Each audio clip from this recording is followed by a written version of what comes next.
You know what this is about, right? It's monocropping. So we grew millions of acres of corn. It's not good for the environment, right? So the diversified crops are good. Okay, diversification, excuse me. It results in higher fuel consumption. Is that true or false? Yeah, True. Okay, good. We finished the section. I always mess this up when I'm looking at the screen. How do I go back? I think you scroll down. Right here. Okay, electricity. This is where we come in, our section comes in, right? And if you think about it, the reason why we had to go through the fuel part is how do we get most of our electricity here, or even on the continental United States? How did they get their electricity? Let's name some of the ways real quick. Diesel generators. So we have generators, coal, what's it called? the one everybody's afraid of, nuclear power. Steam power. Well, where do we get the steam power from? On the continental United States, for example, like New Zealand and Greenland, Iceland, they get geothermal. But on the mainland, how do they get their steam? It's almost the same way we get it here. Or the way HCNS used to do it, at least. Well, they burned bagasse. They burned all our used oil. Who is that? Oh, okay.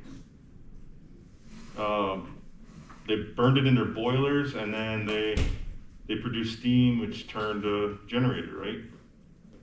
So good. Obviously, right. So obviously, we're trying to move to renewable energy like solar panels and wind power, and there's even a bunch of companies that are working on like wave energy production. But all those cost a lot of money in research and development and even production. But I was just reading an article the other day. There's a Korean scientist who made clear solar panels. So they actually can put solar panels in windows now. That's pretty cool, right? So they don't have that tinted blocking the window look. Here we go. So what are if you read through this section here, which I won't do for you, you can read that really quick, right? But what are the advantages of electric cars? Do they weigh less? Okay. Do they have no direct emission of CO2? That's false? That's true. They don't have a gas engine. So these are only electric cars, not hybrids. So that's true. They don't have a direct emission of CO2. They have an indirect release of CO2 in the form of how you get your power, and the way it's produced. But they don't have and that's where it becomes flexible, right? And I'll leave that up to you guys how you want to determine that for whatever quizzes or tests you take in the future. But how it's saying here, it's there shouldn't be a direct emission of CO2. Do you guys agree? Okay. Do they make little noise? That's also true. And do they require little maintenance? Also true. So I actually, I gave a presentation yesterday, which some of you guys saw, and then directly after that, I had a program assessment. So one of the classes were assessing the program. Anyway, part of my data gathering for the program assessment was going through what the future of automotive technicians looks like. And like, for example, this program comes from the Netherlands. Their whole education system is different. The way they look at the transportation is different. A lot of people just ride bikes wherever they live to wherever they're going to work, or, you know. However, the way their transportation industry is handling automotive technicians are that you pick two pathways. Instead of us all, like in the United States, we have to become a master, well, you don't have to become a master tech, but you can take as many certifications as you want for whatever you're going to be working on. In the Netherlands, they pick two pathways. You become an automotive diagnostic technician, or you become a repair technician. So someone who they concentrate, right? You either go into the electric side, because most of what they drive is electric and hybrid vehicles, or you go into somebody who's going to just basically replace a part, right? Brakes go out, or a generator motor needs to be replaced. That's what they specialize in. Okay, so that's something you might want to look into your future as well. It's concentrating on one or the other. And actually, they've rehired or retrained a bunch of their electrical engineers to be the diagnostic technicians. I thought that was an interesting concept. Okay, good. Let's move forward. What are the disadvantages of electric cars?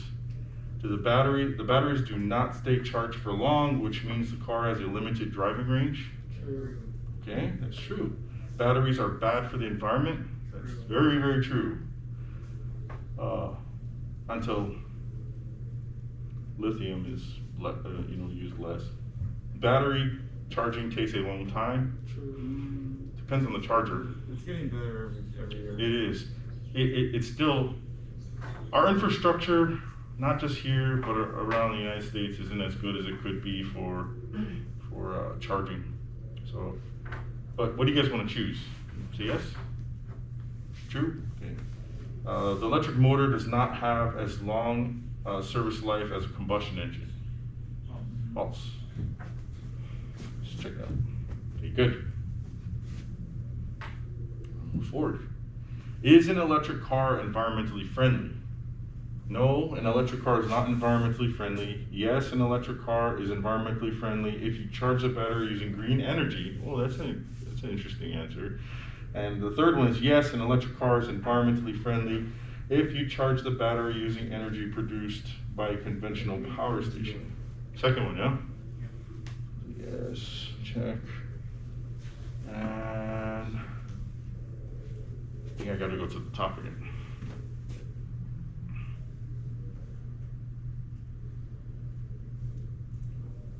Okay, 4, hybrid cars. Hybrid cars can be driven in 2 ways, by combustion engine or by an electric motor. And you notice they say combustion engine because it could be a diesel or a gas engine actually driving the vehicle or charging it, like the Chevy Volt. Get them confused all the time. One's a hybrid, one's electric.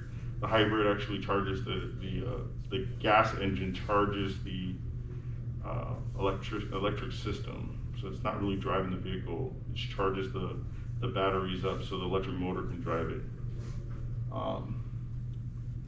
Okay, so I'll let you guys read through this, and then we'll go straight to the question. So, with what is a hybrid car driven?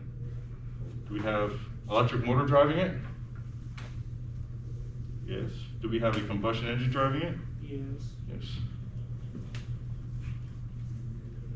Move forward. Click on the accelerator to start moving from a standstill position. So this is where electric kind of like thrives.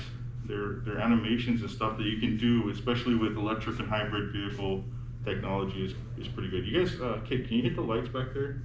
You guys can all see this? So you guys have to do this on your computer too, and I'll check to make sure after like tonight or something, I'll make sure everybody's going through the process. Okay, good. Can everybody see this? So I'm gonna hit the accelerator. So as long as I'm holding the accelerator, you can see our RPM, or miles per gallon, is going up, and it shows us our battery flow, yo. So where's my mouse? Here we go. We have our battery is this purple color, our yellow is our electric motor, and our blue is our internal combustion engine. So let's hit our accelerator again. We have power going from our battery to our electric motor, and that's being sent down to the wheels.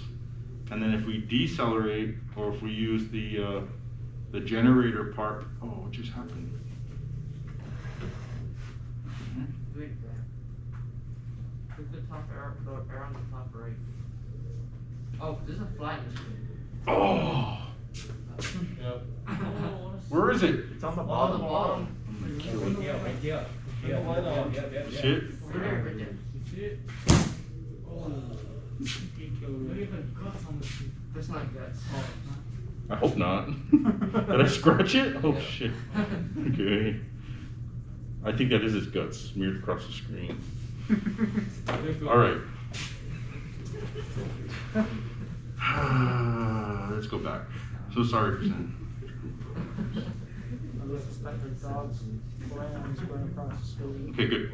So let's go back to the. Can everybody see still, or can you kill the front lights or dim it? Thank you. So there is a.